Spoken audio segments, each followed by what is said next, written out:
안녕하세요. 파생상품의 복잡한 세계를 쉽고 명쾌하게 풀어드리는 블랙스톤 H입니다. 오늘은요, 서로 다른 두 회사가 각자의 약점을 오히려 강점으로 바꾸는 이 금융공학의 마법 같은 이야기, 바로 비교 우위의 논리를 한번 파헤쳐 보겠습니다. 시작하기 전에 여러분께 질문 하나 던져볼게요. 신용이 아주 좋은 회사랑 그보다는 좀 낮은 회사가 있어요. 이 둘이 손을 잡고 각자 지금 내는 것보다 대출 이자를 더 싸게 만드는 거? 이게 과연 가능할까요? 언뜻 생각하면 누구 한쪽은 손해를 봐야 할 것 같은데 말이죠. 오늘 이 불가능해 보이는 질문의 답을 함께 찾아가 보겠습니다. 자, 그럼 이 흥미로운 이야기의 무대 위로 두 주인공을 한번 모셔보겠습니다. 이 두 회사는요, 서로 완전히 다른 꿈을 꾸면서 금융시장의 문을 두드리고 있습니다. 자, 여기 AAA 주식회사. 이름만 들어도 든든하죠? 신용등급이 최상급인 회사입니다. 이 회사는 앞으로 금리가 떨어질 거라고 보는지 변동금리로 돈을 빌리고 싶어 해요. 반면에 BBB 주식회사가 있습니다. 신용등급은 괜찮은 편인데 아무래도 미래 금리가 어떻게 뛸지 모르니까 불안한 거죠. 그래서 안정적인 고정금리를 원하고 있습니다. 원하는 게 완전히 정반대네요. 자, 이 표를 좀 보세요. 이게 바로 두 회사가 마주한 냉정한 현실입니다. AA 기업은 고정금리든 변동금리든 아주 좋은 조건으로 돈을 빌릴 수가 있죠. 4%, 그리고 기준금리보다도 0.1%나 싸게 빌릴 수 있네요. 근데 BBB 기업은 좀 서럽습니다. 모든 면에서 훨씬 더 높은 이자를 내야 하는 상황이에요. 네, 맞습니다. AA 기업은 고정금리 시장이든 변동금리 시장이든 그냥 다 이겨요. BBB 기업보다 모든 면에서 유리하죠. 이걸 경제학에서는 절대 우위에 있다 이렇게 말합니다. 말 그대로 절대적인 강자라는 뜻이죠. 자, 그럼 여기서 이런 생각이 딱 들죠. 아니, 이렇게 잘난 회사가 뭐하러 굳이 약한 회사랑 엮이려고 하겠어요. 그쵸? 그냥 혼자 제일 좋은 조건으로 딱 빌리면 끝인데 굳이 왜?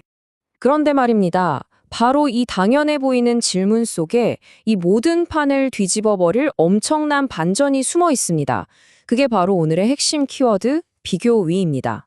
비교 우위, 말이 좀 어려울 수 있는데 아주 간단해요. 핵심은 기회비용입니다. 내가 모든 걸 다 잘하더라도 그중에서 상대적으로 제일 잘하는 것에 집중하는 게 모두에게 이득이라는 거죠. 절대적인 강점이 아니라 상대적인 강점이 중요하다는 겁니다. 자, 이 차트가 모든 비밀을 풀어줄 열쇠입니다. 두 시장에서 두 회사가 내야 하는 금리 차이, 즉 스프레드를 한번 보세요. 고정금리 시장에서는 그 격차가 무려 1.2%나 나요. 와, 엄청나죠? 근데 변동금리 시장에서는 0.7%입니다. 뭔가 보이시나요? 바로 이 격차의 차이, 여기에 모든 비밀이 숨어 있습니다. 바로 이겁니다. AA 기업은 두 시장 모두에서 유리하지만 특히 고정금리 시장에서 그 유리함의 정도가 1.2%로 압도적이죠. 이게 바로 AA의 비교 우위인 겁니다. 반대로 생각하면 BBB 기업은 변동금리 시장에서는 덜 불리하다, 즉 상대적으로 경쟁력이 있다고 말할 수 있겠네요. 자, 그럼 이론은 알겠는데 그래서 이 비교 우위라는 걸로 어떻게 실제 돈을 만들어낸다는 걸까요?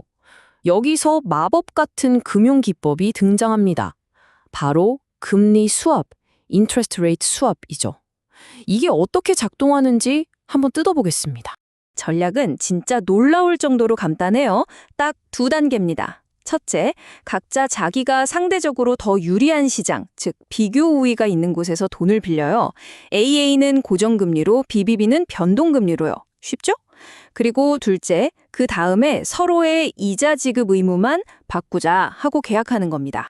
이 그림 복잡해 보이지만 핵심만 알면 정말 간단합니다. 먼저 각자 자기한테 유리한 시장에서 돈을 빌렸죠. AA는 4% 고정금리로, BBB는 변동금리로요. 그리고 나서 중간에 금융기관을 끼고 서로 이자만 바꿔치기 하는 계약을 맺는 거예요. 그 결과 AA는 자기가 원래 원했던 변동금리를 얻고 BBB는 그토록 바라던 고정금리를 손에 쥐게 됩니다. 근데 진짜 놀라운 건 둘 다 그냥 시장에서 직접 빌렸을 때보다 조건이 더 좋아졌다는 거예요.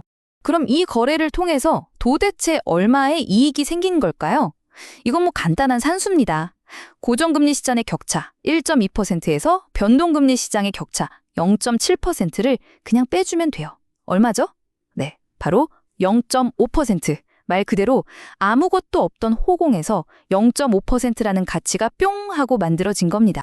그리고 이 0.5%라는 맛있는 파이를 혼자 다 먹는 게 아닙니다. 거래에 참여한 모두가 사이좋게 나눠가져요. 보세요. AA 기업도 이득 보고 BBB 기업도 이득 보고 그리고 이 복잡한 거래를 주선한 금융기관도 수수료를 챙겨가죠.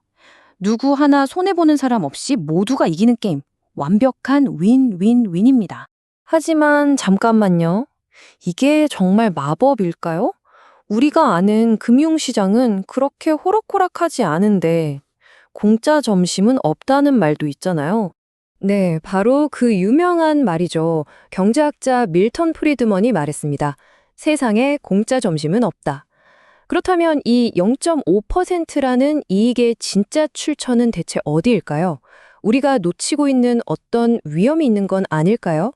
비밀의 열쇠는 바로 시간에 대한 시장의 서로 다른 평가에 있습니다. 시장은요, 신용등급이 낮은 BBB 기업의 5년짜리 장기 부채를 볼 때 굉장히 불안해해요. 혹시 5년 안에 무슨 일이 생기는 거 아냐? 하면서 높은 위험 프리미엄, 즉 웃돈을 요구하는 거죠. 반면에 3개월마다 갱신되는 단기 변동금리 부채는 에이, 3개월은 괜찮겠지? 하고 위험을 훨씬 낮게 보는 겁니다. 바로 이 장기 위험과 단기 위험에 대한 시장의 인식 차이가 이익의 진짜 원천이었던 겁니다. 결국 이 수합 거래는 시장의 어떤 허점을 이용한 게 아닙니다. 오히려 시간에 따라 신용 위험을 다르게 평가하는 이 시장의 구조적인 특징을 아주 영리하게 활용한 금융공학의 정수라고 할 수 있는 거죠. 자, 그럼 오늘 분석한 내용을 간단히 정리해보고 마지막으로 여러분께 흥미로운 질문 하나를 던지면서 마무리하겠습니다. 오늘 살펴본 비교 우위 수합의 작동 원리 다시 한번 정리해 볼게요. 첫째, 각자 비교 우위를 가진 시장에서 돈을 빌리고, 둘째, 금리 수합으로 원하는 부채 형태로 바꾸고, 셋째, 이 과정에서 두 시장의 금리 격차의 차이만큼 총 이익이 발생하고, 넷째, 이 이익을 모두가 나눠 갖는 구조입니다. 아주 깔끔하죠? 자, 이제 마지막으로 생각해 볼 문제입니다. 오늘 우리가 본 이 비교 우위 수합, 여러분은 어떻게 생각하시나요? 이게 과연 시장의 구조를 영리하게 파고들어 모두에게 이익을 주는 스마트한 전략일까요? 아니면 장기 신용 위험이라는 보이지 않는 폭탄을 누군가에게 슬쩍 떠넘기는 위험한 게임일 뿐일까요? 여러분의 생각은 어떠신가요? 지금까지 여러분의 금융 멘토 블랙스톤 H였습니다. 감사합니다.